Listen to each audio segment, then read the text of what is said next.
Well, it starts at the beginning when we're interviewing candidates, whether it be someone who's just gained a qualification in engineering or someone that's just completed A-levels. I think it's clear that these individuals hold sustainability in high regard. It's something they're interested in anyway, whether it's from the media or just a keen interest that they've always had. Most are aware of the climate and energy crisis that the world faces, and they want to be involved in a career that tackles it head on.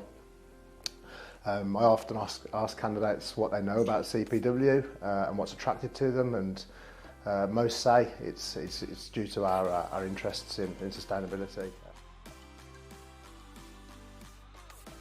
Our expert team of sustainability, decarb and innovation engineers are also a vital part in that training programme.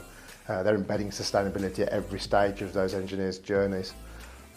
Topics such as passive engineering, passive house principles, embodied carbon and true net zero carbon building design are often a focus to upskill our engineers in that field.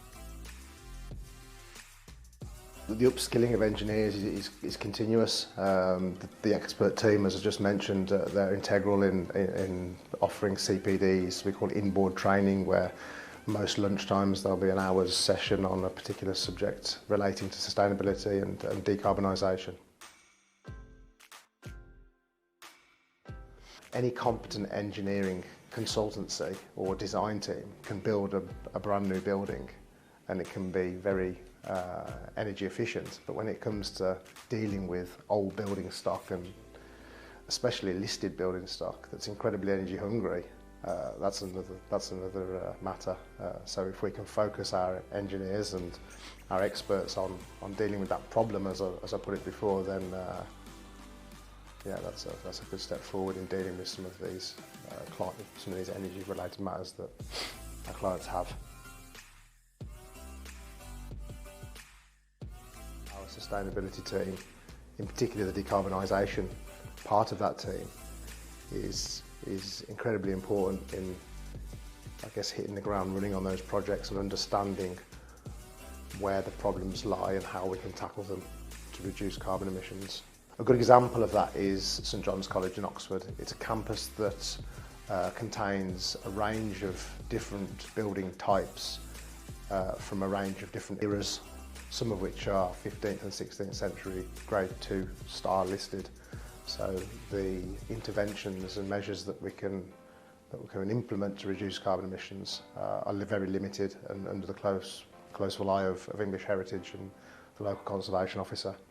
So the decarbonisation teams or the members of the decarbonisation team are involved from a very early stage to try and help understand what can be done, particularly on the fabric of the building, to reduce energy demand and heat demand. And that's proved incredibly successful. We're now moving through the REBA work stages on those projects and hoping to start some of them on site in the next 12 months. St John's College, as an example again, is committed to becoming operational net zero carbon by 2035, so that's quite a tall order.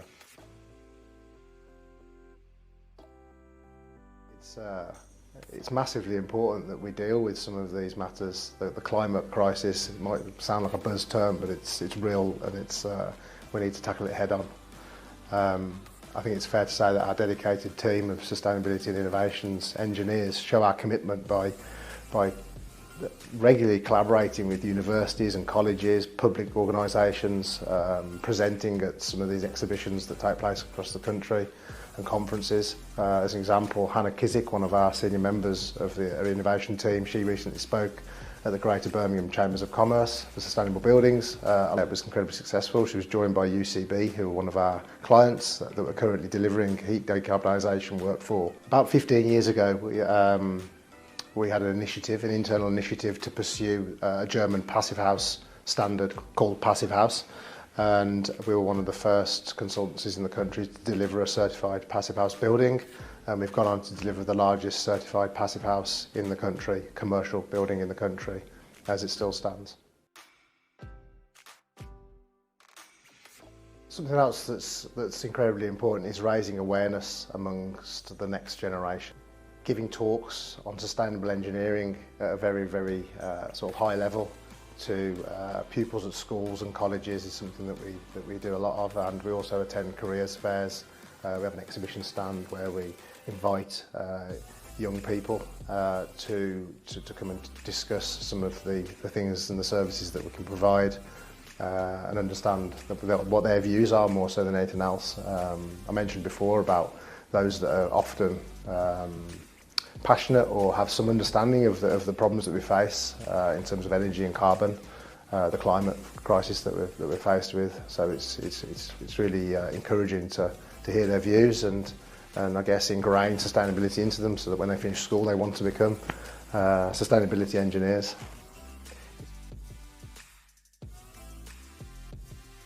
We feel that our mission to drive carbon emissions down in buildings and tackle existing building stock, decarbonise existing building stock, strongly aligns with his vision and his sort of passion in sustainability over the years. The terracotta is a great example of that. I think each of the 3 pillars of that terracotta aligns with all this great stuff that we've been striving to achieve. So yeah, as I say, it's a great honour and something we're exceptionally proud of.